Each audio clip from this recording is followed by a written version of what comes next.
Yan, good morning mga boss.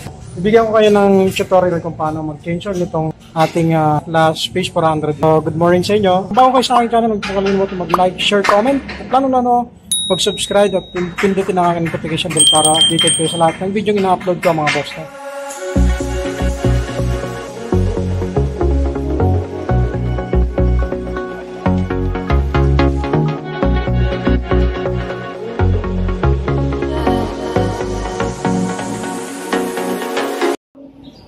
Yan mga boss, no? Dito tayo nag-change oil, kung makikita nyo, ayan, no? Dito tayo sa ilalim nag-change oil. Ito yung kanyang oil pan.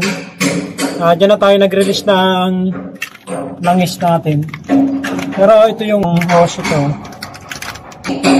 Hindi ko na dito drillin, gawa nung maliit yung, yung hose na to. Tatagal lang. Kaya lang, medyo iingatan nyo to. Dahil yung oil pan na yan, medyo manipis. Pwedeng ma-lost thread agad yung pinaka-thread doon, Possible ma-lost thread to agad pag dito palagi. Mga boss, Yan, dito kayo magde-drain. Tsatsagayin nyo nga lang kapag dito kayo magde-drain. I-maintenance natin to ngayon. Makikita nyo, ito yung engine oil filter. Tatanggalin na natin to. Kapalit tayo nito. Kapag mag-change oil kayo, syempre kailangan natin palitan to. Nalagyan natin ang date. Check din natin itong kanyang fuel filter. Wala pa naman kayong makikita ang possible na dumi o tubig. Huwag nyo na itong galawin kasi okay na okay pa yan. So, para hindi kayo masyadong magastos, pagka ganito yung unit nyo at hindi naman talaga ganun kadumi, dun lang muna kayo sa engine oil. So dito sa area na ito mga boss, puro original parts yung kinakabit natin.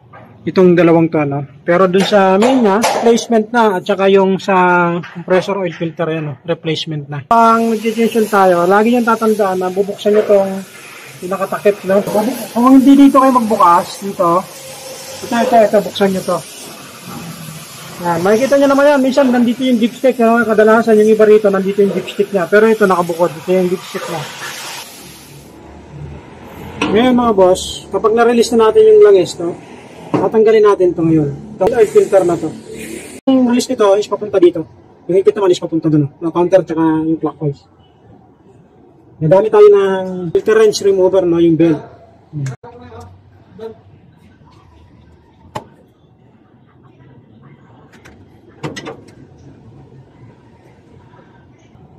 Papalitan natin ito ngayon ng bago.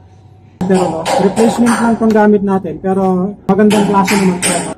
Ayan mga boss, ipapakita ko sa inyo yung pagsasalin para malagyan ng naman ito.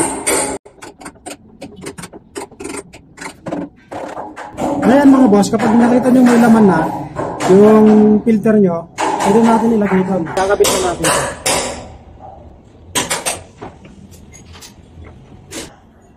Kapag alam nyo nang nakahigpit na, mga boss, huwag na nang gagalawin yung higpit na yun dahil yun lang yung gagawin. Lagi-rate na dito kahit mga 1 liter lang dito sa ibabaw, Ayan, Ayan yung butas. Maglalagay lang tayo ng 1 liter kapag magsasalin tayo bago tayo dumirekta rito.